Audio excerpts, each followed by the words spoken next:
Heap said about discussing the ongoing quest for a Brexit deal on Countryfile earlier tonight. The presenter addressed the notion of an American trade agreement, seeing as President Donald Trump will visit the UK later next week. Although a trade deal is most likely welcomed by many, he provided viewers with an alternative. As he got down to the nitty-gritty of it, it seems there is potentially many pitfalls from a deal, especially for farming. Heap explained how American agriculture works in a different way to the UK's, which could possibly dictate a potential deal. It transpires there is a difference in method and morals between the Atlantic allies, and he believes it could propose a difficulty when negotiating. He proposed whether they could really come to a conclusion when the UK has different laws on animal welfare. For example, Heap explained how chickens are sometimes washed in chlorine and beef could be injected with hormones. But a Washington expert insisted it would be fine, and the UK would negotiate with the US. However, viewers raged over the segment and appeared to have different thoughts on the notion of welfare. One wrote,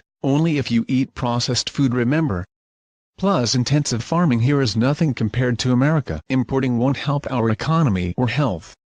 Another added, saying food production is all about the science. Okay, but in 2018 it should also be about welfare, ethics, modernization, progression and getting rid of primitive, abusive practices. Higher welfare food should be the norm.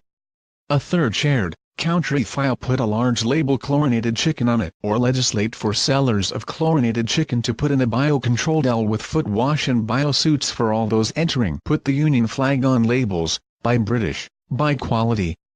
A fourth raged, at Countryfile more reasons to stay in EU. Won't have to eat adulterated American food. It would annoy the hell out of Putin and of course little Nigel Farage and real Donald Trump. No to Brexit. It's not just labeling. I think it's not good for meat to be produced using antibiotics, hormones, chlorine outpricing our farmers. Just because some are poor doesn't mean they have to eat inferior food. No to American meat, argued a fifth. Nevertheless, Heap concluded there could be scope for a deal with the US which would take into account the UK's welfare and agricultural needs. Earlier in the week, Heap defended abattoirs, telling the Radio Times how they should be open to the public. He also claimed ferocious tribalism from environmentalist campaign groups on social media was contributing to unjustified suspicion of farming methods in the UK. Heap even proposed that each stage of food production could be filmed on webcam. Writing in Radio Times magazine, he said, "I honestly believe that slaughterhouses, intensive chicken barns or crowded pig pens should be open to the public eye. Schools should be encouraged to visit as part of the curriculum. The public cares about the welfare of the animal and the health of the environment behind the food on their plate." Much of the farming industry is nervous about letting the cameras in. I'm not saying they have something to hide, but they seem to believe the consumer would rather not know.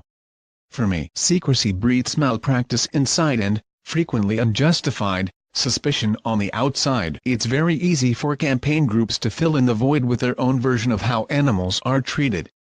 Countryfile airs Sundays on 1 at 7 p.m.